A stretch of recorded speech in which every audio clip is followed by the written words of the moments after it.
کتنو دولت ہو اور کتنو جائیداد ہو، کتنو پراپرٹی ہو، کتنا چہرہ خوبصورت ہو، کتنا بہترین کپڑا ہو، یہ کامیابی کی علامت، پہچان، نشان، دلیل نہیں۔ آخرت میں کامیابی کی دلیل لا الہ الا اللہ کو بچانا، شرک سے بچنا، توحید پر مرنا اور آخرت کی طرف جستجو اور اس کی چابی کنجی کو لے کر آخرت میں جانا، یہی کامیابی۔ اور اس حدیث سے ایک بہت اہم اور بڑا مسئلہ یہ نکلا ہے کہ کسی انسان چاہے وقت کا کتنا بڑا امام ہو، کتنا بڑا متقی ہو، اس کی زندگی میں یہ کوئی نہیں کہہ سکتا یہ جنتی آدمی، یہ صرف اتھارٹی اللہ کو اور اس کے رسول کو ہے۔ اسی وجہ سے آپ صلی اللہ علیہ وسلم کبھی حضرت ابو بکر کو، حضرت عمر کو، حضرت عثمان کو، حضرت علی رضی اللہ تعالی عنہم اجمعین کو آپ نے کہا تھا یہ جنتی ہے، یہ جنتی ہے۔ ان کے بعد کسی صحابی کو بھی یہ حق حاصل نہیں ہے کہ وہ کسی کو کہہ دے کہ یہ جنتی ہے، کوئی نہیں کہہ سکتا کہ یہ جنتی ہے۔ تو ہم کون ہیں، کہاں کے، کس کھیت کی مولی ہے جب اتنے بڑے صحابی کو یہ نہیں کہا گیا؟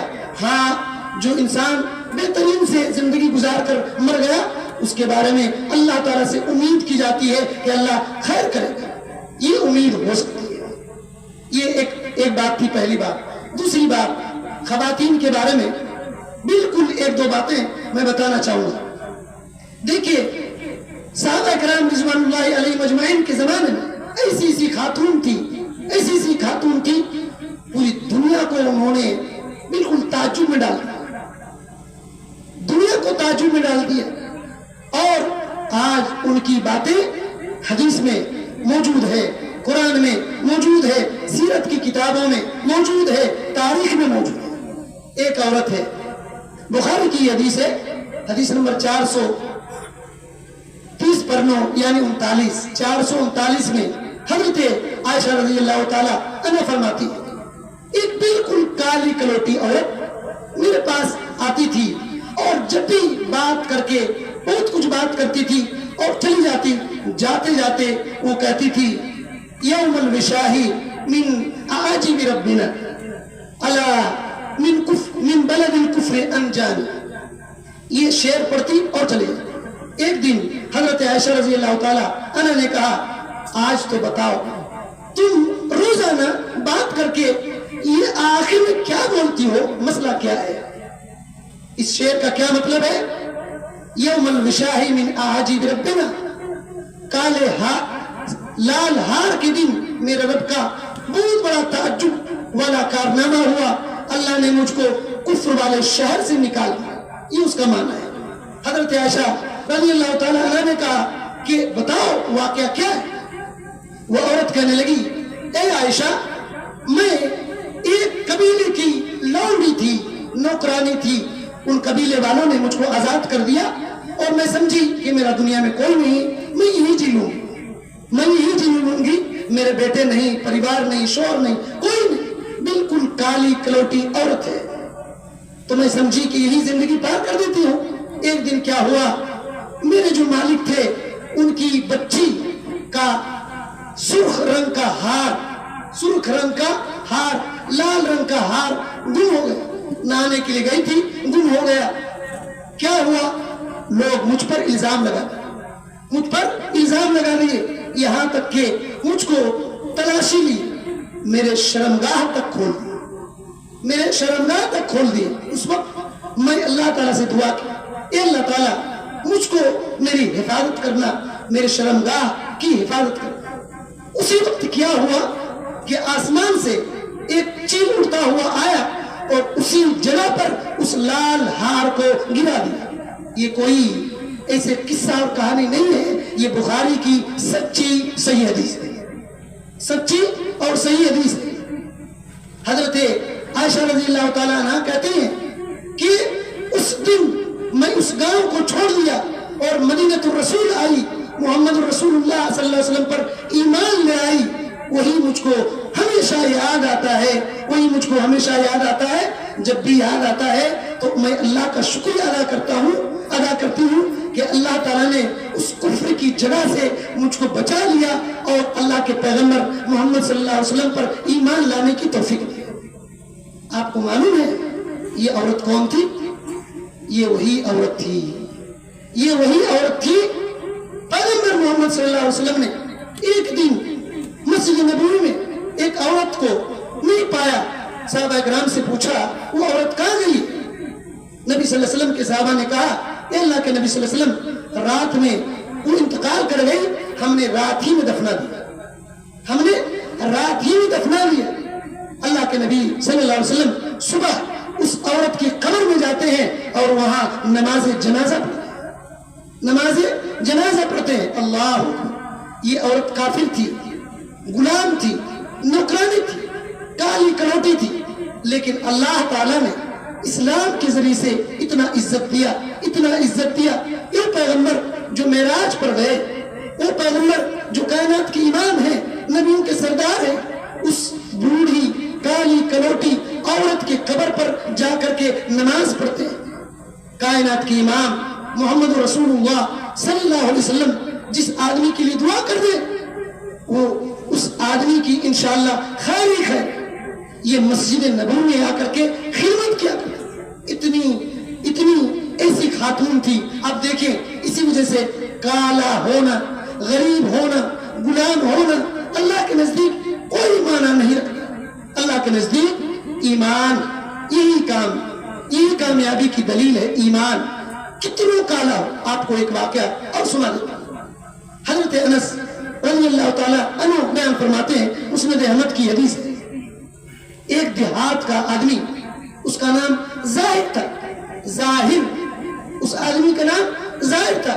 نبی صلی اللہ علیہ وسلم اپنے گاؤں مدینے سے بالکل دیہات میں چلے جاتے تھے، خاص طور سے اس آدمی سے ملاقات کرنے کے لیے، اور کہتے ہیں کہ ظاہر بادیتنا ونحن حاضرون، یہ ظاہر ہمارے دیہاتی بھائی ہے، ہمارے دیہاتی بھائی ہیں، ہم ان کے شہری بھائی ہیں۔ وہ دیہاتی اپنے گھر سے کچھ چیزیں بناتا، نبی کریم صلی اللہ علیہ وسلم کے پاس لاتا، آپ صلی اللہ علیہ وسلم بڑے شوق سے کھاتے، بڑے شوق سے کھاتے، آپ بھی تحفہ لے جا کر کے اس گاؤں میں دیتے۔ ایک بار نبی صلی اللہ علیہ وسلم پہنچ گئے ان کے گاؤں میں، اور وہ اپنا چھوٹا سا سامان بیچ رہا تھا، اور حضرت انس رضی اللہ تعالیٰ کہتے ہیں کانا دمیمن، وہ آدمی کیسا تھا؟ دمیم، کالا، بالکل ناک ان کی چپٹی تھی، بد شکل تھا، صورت کچھ بھی نہیں تھا، لیکن کائنات کی امام محمد اکرم صلی اللہ علیہ وسلم ان سے بڑا محبت کرتے تھے، ان سے بڑا محبت کرتے تھے۔ اور کہاں دیہات، اس بندے سے ملنے کے لیے آپ خود جا کر دیکھتے ہیں سامان بیچ رہا ہے، آپ صلی اللہ علیہ وسلم پیچھے سے دبا لیے تو وہ آدمی کہنے لگا کون ہے، مجھ کو چھوڑو، میں پریشان ہو رہا ہوں۔ تھوڑا سا گردن کو جھکایا اور موڑا، نبی کریم صلی اللہ علیہ وسلم کا ہاتھ دکھا، اور احساس ہو گیا کہ پیغمبر محمد صلی اللہ علیہ وسلم اپنے ہاتھوں سے مجھ کو دبائے ہوئے، اور نبی صلی اللہ علیہ وسلم کا سینہ میرے پیٹھ سے لگا ہوا ہے، اللہ لگا ہوا ہے۔ حضرت ظاہر رضی اللہ تعالیٰ عنہ رونا شروع کی، اور یہ کہنے لگے دل میں کہ کاش کہ محمد صلی اللہ علیہ وسلم اسی طریقے سے لپٹے ہوئے رہتے اور مجھ کو چھوڑتے نہیں۔ کائنات کی امام محمد رسول اللہ صلی اللہ علیہ وسلم آج خود مجھ کو اپنے باہوں میں لیے ہوئے، کہنے لگے اے نبی کریم صلی اللہ علیہ وسلم آپ ہیں، اور اس وقت کہنے لگے، آپ صلی اللہ علیہ وسلم کہنے لگے اس غلام کو مجھ سے کون خریدے، مذاق کے طور پر۔ وہ کالا کلوٹا، بد شکل، لیکن اللہ کے نبی صلی اللہ علیہ وسلم اور اللہ کے نزدیک بہت پیارا ان کا مقام، دنیا میں ہم ان کے دھول کے برابر نہیں۔ اللہ کے نبی صلی اللہ علیہ وسلم نے کہا اس غلام کو مجھ سے کون خریدے گا؟ وہ کہنے لگے، حضرت ظاہر کہنے لگے اے اللہ کے نبی صلی اللہ علیہ وسلم مجھ کو آپ بیچیں گے، آپ کو کیا ملے گا؟ کون خریدے گا؟ میں کس کام کا ہوں؟ میں کالا ہوں، شکل کا بدصورت ہوں، آپ کو کیا ملے گا؟ اللہ اکبر۔ نبی صلی اللہ علیہ وسلم نے کہا اے ظاہر انت عند اللہ غالی، اے ظاہر تو اللہ تعالیٰ کے نزدیک بہت مہنگا ہے، تو اللہ کے نزدیک بہت مہنگا ہے۔ یہ کیوں ہوا؟ ایمان، دین، آپ صلی اللہ علیہ وسلم پر، آپ صلی اللہ علیہ وسلم سے محبت، آپ پر ایمان. یاد رکھیے پوری دنیا کی دولت کسی کے پاس ہو، کائنات کی امام محمد صلی اللہ علیہ وسلم پر ایمان نہ ہو اور اللہ پر ایمان نہ ہو، اس کی دولت کچھ کام کی نہیں. لیکن ایک آدمی کالا کلوٹا، غریب، فقیر، مسکین، یتیم ہو، لیکن اس کے پاس ایمان کی دولت ہے، یہ کائنات کی سب سے قیمتی جوہر، موتی، ہیرا، مونگا، سب کچھ اس کے پاس ہے. اسی وجہ سے وہ خاتون اسی وجہ سے کہہ رہی تھی کہ اللہ تعالیٰ نے مجھ کو کفر کی سرزمین سے نکال کر کے اسلام دیا. اللہ تعالیٰ کا وہ شکریہ ادا کر رہی تھی. اور حرام بنت ملحان، حرام بنت ملحان یہ کون ہے؟ نبی صلی اللہ علیہ وسلم کے موسی، حضرت انس رضی اللہ تعالیٰ عنہ کے موسی حرام بنت ملحان اور سلیم، یہ دونوں اپنی بہن تھی. اللہ کے نبی صلی اللہ علیہ وسلم جب ہجرت کر کے آئے تو حرام بنت ملحان کا گھر مسجد قباء کے بالکل قریب تھا. ہجرت مکہ سے کی، مدینہ گئے. آپ صلی اللہ علیہ وسلم نے حرام بنت ملحان کے گھر آرام کیا. آپ صلی اللہ علیہ وسلم سوئے ہوئے ہیں، اٹھ گئے اور مسکرانے لگے. یہ بخاری کی حدیث ہے، حدیث نمبر 2799 کے اندر یہ روایت موجود ہے. حضرت حرام بنت ملحان کہنے لگی، اے اللہ کے نبی صلی اللہ علیہ وسلم آپ کیوں مسکرا رہے ہیں؟ مسکرانے کی وجہ کیا ہے؟ آپ صلی اللہ علیہ وسلم نے کہا، موسی، خالہ جان، اللہ تعالیٰ نے میرے پاس امت کو دکھایا. ایک امت سمندر پر سفر کر کے اللہ کے راستے میں جہاد کے لیے جا رہی ہے اور وہ لوگ بادشاہوں کی طرح بیٹھے ہوئے. یہ سن کر کے حضرت حرام بنت ملحان نے کہا، اے اللہ کے نبی، ادعو اللہ ان یجعلنی منہم. اللہ کے نبی صلی اللہ علیہ وسلم آپ اللہ سے دعا کیجئے کہ اس جماعت میں مجھ کو بھی اللہ داخل کر دے. کیوں ایسا کہا؟ کیونکہ اللہ کے نبی صلی اللہ علیہ وسلم نے کہا، جو آدمی اللہ کے راستے میں جہاد کرتا ہے اس کی روح اللہ تعالیٰ سبز رنگ کے پرندوں کے پیٹ میں رکھتا ہے اور جنت میں جہاں کہیں بھی چاہے وہ گھومے پھرے، کھائے پیے، اور پھر اڑ کر کے کہاں جاتی ہے؟ عرش کے نیچے کندیلیں لٹکی ہوئی ہے، وہاں جا کر کے پھر یہ پرندے آرام کرتے ہیں. یہ سن کر کے، کیونکہ جہاد کا مرتبہ نبی صلی اللہ علیہ وسلم نے کہا جنت کے 100 درجے شہیدوں کے.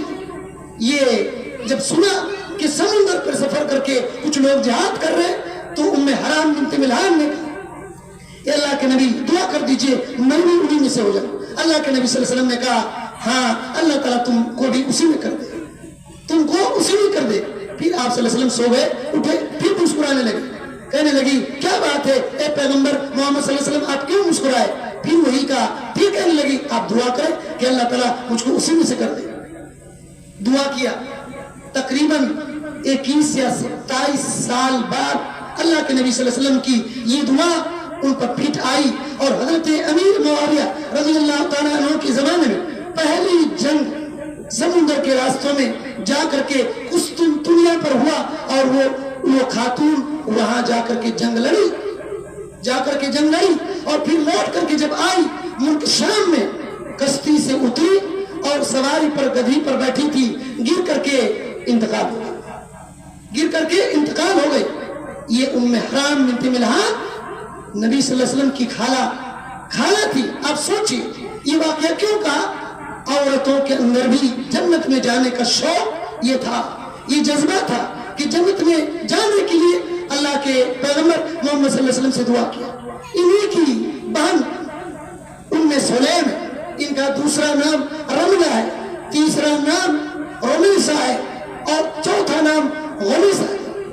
یہ چاروں نام بخاری، مسلم، مسند احمد میں موجود ہے. مسلم کی ایک حدیث ہے، نبی صلی اللہ علیہ وسلم نے فرمایا، دخلت الجنہ، میں جنت میں داخل ہوا معراج کے وقت. سمیت خشفۃ غمیسہ بنت حرام. آپ صلی اللہ علیہ وسلم نے کہا میں جنت میں گیا تو غمیسہ کے چلنے کی آواز مجھ کو سنائی. ہم لوگ سنتے ہیں کہ اللہ کے نبی صلی اللہ علیہ وسلم نے بلال کی صرف آواز سنی،